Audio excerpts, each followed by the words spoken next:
Hey, what's going on, guys? It's Demetrius Johnson, and you're listening to MMALatestNews.com. It's time to roll, baby. This is Day Knows MMA. We now find ourselves just a couple days away from the McGregor vs. Cerrone showdown. I think much to people's pleasant surprise, the press conference was nothing like the press conferences we've come to expect over the years when McGregor is involved. All exchanges with Cerrone, the fans, and the media was perfectly cordial. It's like we went back in time to 2011 when press conferences were primarily a professional affair, not an attempt at creating a soundbite or stirring up fabricated drama. It was really cool to see. I always believed that the best McGregor was the guy we saw before the big Jose Aldo press tour, when the shenanigans first popped off in a major way and created a major stir in the game. Back when he was naturally charismatic and articulate in his assessment of other fighters in the situation he was in, as opposed to basically performing a comedy roast special every time out. Don't get me wrong though, he created some epic moments and amazing memories from the Jose Aldo press tour, the lead up to the Eddie Alvarez fight, the two Nate Diaz fights, and of course the Mayweather contest. But there was a time and a place for that sort of craziness, and for this fight, this isn't the time or place for that sort of thing.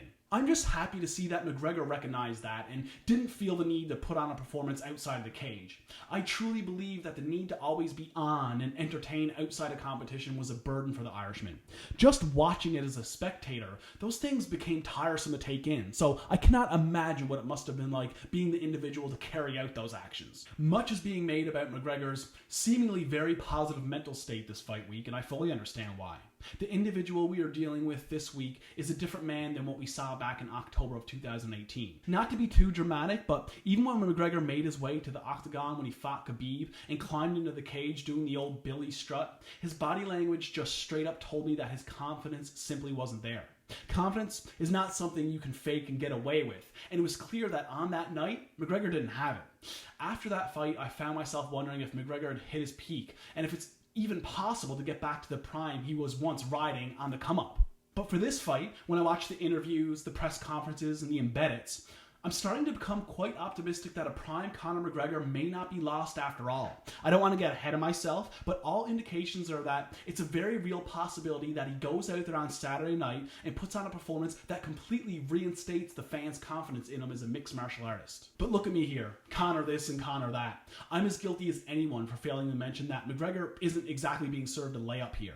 In fact, he's getting served up with a very dangerous fight for his return to the cage. A relaxed cowboy Cerrone that isn't dealing with the stress of pre-fight tension is a dangerous cowboy.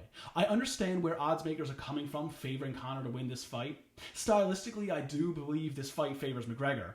But it's always just when you think that cowboy's over the hill and in a corner and set up to take a loss that he goes out there and kicks someone's ass. Conor is faster, a master of distance control, and has bigger power in his punches than Cowboy. Cerrone may not have the big power, but he has the ability to string together 3- and 4-piece combinations and be accurate enough to land most of them. He does have the brawler mentality, but he's matured a lot over the years and is way more cerebral about his approach amidst a war. If Cerrone can get out of the first round, be conservative with his output in the first half of the fight, and then open up in the second half and catch McGregor when he's breathing heavy, he has an excellent opportunity to put McGregor in trouble if he times his heavy attacks correctly. I hate not making a pick. I'll usually come on here and say who I believe will win the fight, but for me, this is one of those contests that I need the reserve judgment until after the weigh-ins, or perhaps even right up until they're walking out. Odds makers have McGregor as the heavy favorite, and I think that's whack. Perhaps he should be the favorite, but not by a wide margin.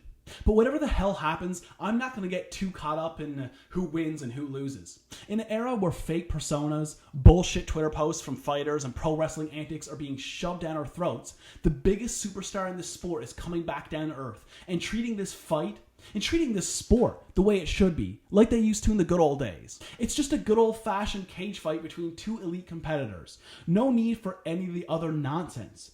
Both have been professional in the promotion, and both are going to be professionals in the cage on Saturday night. Whatever happens, happens. Just sit back and prepare to be entertained.